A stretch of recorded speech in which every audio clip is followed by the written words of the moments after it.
Hey guys, welcome back to Arry the Stag. TR Tony here, sat in the Mitzi on a Saturday. As you can see, we've arrived at Allen's and I'm just here to check up on the Red Barrow, the stag that you would have seen going into him 2 or 3 weeks back. Actually, it's a bit longer than that now. Let's go and have a look and see what he's done. Right, okay, here we are, and a little bit different to how we saw last time. In the summer sunshine. Gone through thoroughly, mate. Have a good look through. So the whole body's been done basically, mate, yeah? Yeah, pretty much. Yeah.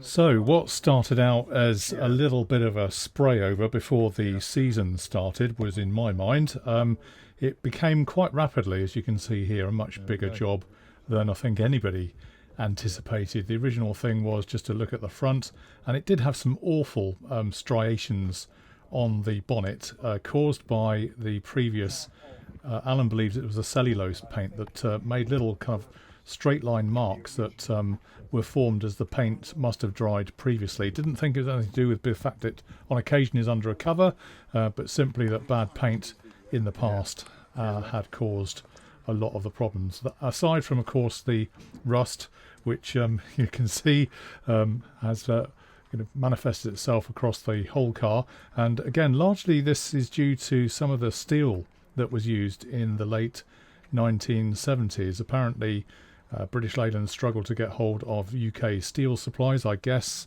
largely because of the strikes and so on at the time, and had to make do with some pretty crummy Far Eastern imports which were a lot less resilient. And here I'm just pointing out to the fact that we had a boot problem as well, and Alan managed to fix that roller because it had flipped under and made the boot not that good at being opened. So he's fixed that, which is really great. But yeah, the Chinese steel apparently was the cause of a lot of rust of 1970s cars.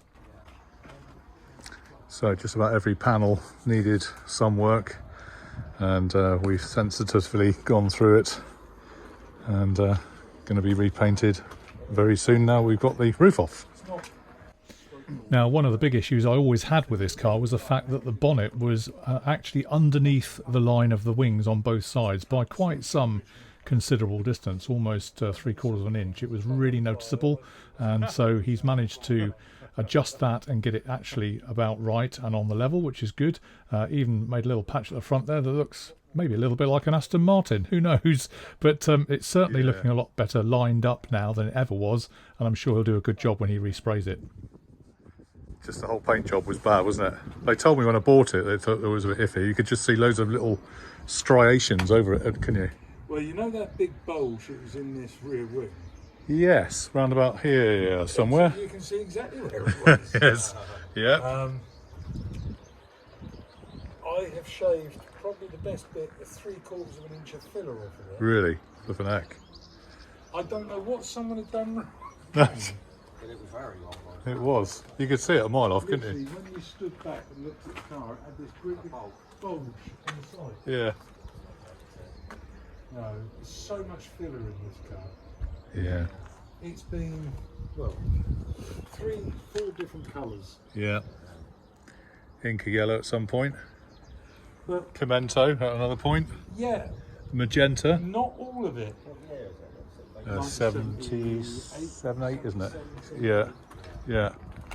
But the main body shell has never been signal yellow. Has it not? Inky yellow, you mean? Inky yellow. Yeah, yeah, just various parts. So like the bonnet probably. They rust for pastime. This, I mean, I've just been seeing this rusting as we speak, you know, in front of your very eyes. Yeah. Almost as bad as that here. Yeah. The old Alpha Suds of the 70s and that, you know. There aren't any. Because they're all rusted away. No. The main body shell, although that, it has had a bit of pinky yellow in it, Yeah. but the main body shell, especially around here, has never been yellow. No, weird. But if I go through any further, there's Yeah. a blue. There's a blue there too. Yeah.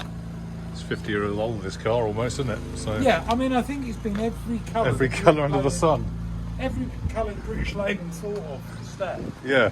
other than British Racing Green and white. I did see a very pretty English white one. Did you? Yeah, nice. And they do look nice. They do look good. Yeah. And I've only ever seen one black one. Yeah. And I can understand why. It's hard to get it right. Yeah. Yeah. A couple of silver ones around. Are they? Yeah, yeah. But those have been done, you know, and they weren't part of the. I was going to say there wasn't a silver. It wasn't a standard colour, no. Okay, so I just thought I'd chuck in here for the record, because a number of you have actually been asking, quite right too, what the hell's happening to the other projects. Well, just to recap on where we're at, this was designed to be a quick blowover. It's taking a bit longer than we anticipated, as we've just seen, but will be back with us literally within 2 to 3 weeks, I would think, once Alan's resprayed it. The worst of the work now appears to have been done. Then we go back to the Triumph 2500S saloon, in other words, Eddie the S, which I know you're familiar with.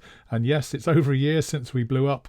We've taken some time to get another engine, another gearbox, and just refettle the engine bay. Again, that video is on the channel of a couple of weeks ago, so check it out if you want to see the latest. We're starting now, finally, to put the engine back in, so that will be back on the road, hopefully within the next month or two max. And then finally, the Scarlet Pimpernel, or the Yellow Peril as we call it, the UNY 49M, the whole purpose of Arry the Stag in the first place. The body shell is ready pretty much. Alan's got it in his garage. We haven't filmed it, but it is at the back of his garage under covers waiting for us to take it back. So it's on us to have it back. I think it just wants to fettle underneath with the underseal that was on there, the Raptor, which has been a bit problematic, and give it a final polish, and then it's ready to come back. So what we're trying to do is manage all these projects in order, get the Red Barrow done, the saloon back on the road and probably sold on, and then finally we'll get on to the Yellow Peril and back to square one. Happy days. All right, guys, well, I hope you enjoyed that. Good to see Alan making such great progress. I know it was a bit of a shock when I first saw the car, I must say. A little bit more involved than I thought, rather than a quick tickle before spring was the idea. So he tells me it's going to be another couple of weeks before he's finished it off. The weather's good, so that'll make a difference in terms of getting on with it. Now he's got the roof off as well, which I had to help him with. That's good too, so it means now that he can get into all the kind of rear decking and stuff, so that's fine. I understand he's going to do it in 2-pack because the cellulose that was there before was really badly done. He's a little bit concerned about what might react with the undercoat if you use cellulose again, so the 2-pack is the option. And yeah, a couple of weeks we should have a brand spanky, nice looking red, tidy Triumph Stag to drive around in and go to a few shows maybe. There you go. Okay, if you like what you saw, please feel free to press the thumbs up, always good for that. And if you want to watch another one of my videos, then click here, and let's enjoy Arry the Stag online very soon again. Cheers for now. Bye.